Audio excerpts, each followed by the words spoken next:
ನಮಸ್ಕಾರಪ್ಪ. ನಮ್ಮ ಮಂದಿಗೆ ಏನಪ್ಪ ಅಂತಂದ್ರೆ ಇವತ್ತು ವಿಶೇಷತೆ ನಮ್ಮ ಕಬ್ಬು ಕಡ್ಲ್ಯಾಗ ಬಂದಾರ್ರಿ. ಕಬ್ಬು ಕಡ್ಲ್ಯಾಗ ಬಂದಾರ.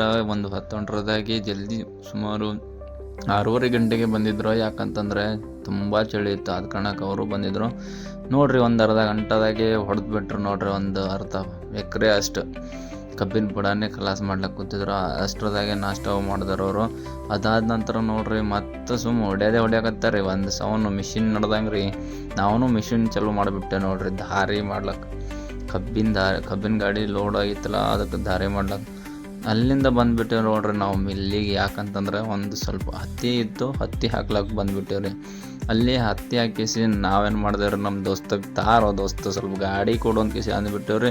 ಬೊಯ್ ಅಂತ ಕೇಸಿ ಹೊಡೆದೇವ್ರಿ ಗಾಡಿ ಒಂದು ಟಾಪ್ ರೋಡಿಗೆ. ಅದಾದ ನಂತರ ನಾವೇನು ಮಾಡಿದೇವ್ರಿ, ಮಂಡಗಣ್ಣ ಸಾಂಗ್ ಹಚ್ಚಿದೇವ್ರಿ. ಸಾಂಗ್ ಹಚ್ಚಿ ಗಿಚ್ಚಿಗಿಲಿ ಬಿಟ್ಟೇವ್ ನೋಡ್ರಿ. ಸಣ್ಣ ಪಿರಿ ಗಾಡಿ ಹೊಡೋದ್ರಿ.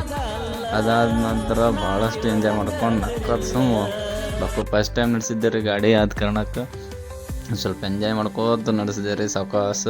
ಅದಾದ ನಂತರ ಅಲ್ಲಿಂದ ಬಂದುಬಿಟ್ಟೆ ನೋಡ್ರಿ ನಮ್ಮ ಕಬ್ಬಿನ ಗಾಡಿ ಲೋಡ್ ಹಾಕ್ಲಕತ್ತದ. ಭಾಳಷ್ಟು ಕೂಲಿಯಾಳುಗಳು ತಳಗಲಿಂತ ಕೊಡ್ಲಕತ್ತಾರೆ ಕಬ್ಬು. ಅದ ಕಾರಣಕ್ಕೆ ಅದೇ ನೋಡ್ಕೋತ ನಿಂತೆ ನೋಡ್ರಿ. ಆ ಕಬ್ಬು ನೋಡೋದು ಆಯ್ತು ರೀ. ನೀವು ಏರ್ರಿ, ನಾವು ಒಂದು ಸ್ವಲ್ಪ ಹೋಗಿ ಬರ್ತೀನಿ ಅಂದ್ಕೇಸಿ ಬಂದುಬಿಟ್ಟೆ ನೋಡ್ರಿ ಯಡ್ರಾಮಿಗೆ. ಯಾಕಂತಂದರೆ ಯಡ್ರಾಮಿಗೆ ನಾವು ರೀ ಗೋಬಿ ಮಂಚೂರಿ ತಿನ್ಲಾಕ ಬಂದಿದ್ದೇವೆ ರೀ. ಭಾಳಷ್ಟು ಇಷ್ಟ ಆಗಿತ್ತು. ಅದ ಕಾರಣಕ್ಕೆ ಹೊಡೆದೆ ನೋಡ್ರಿ ಒಂದು ಪ್ಲೇಟ್ ಗೋಬಿ ಮಂಚೂರಿ ಹೊಡೆದ ಕೇಸಿ ಬಂದುಬಿಟ್ಟು ನೋಡ್ರಿ ಚಲೋ ಅಂದ್ಕೇಸಿ.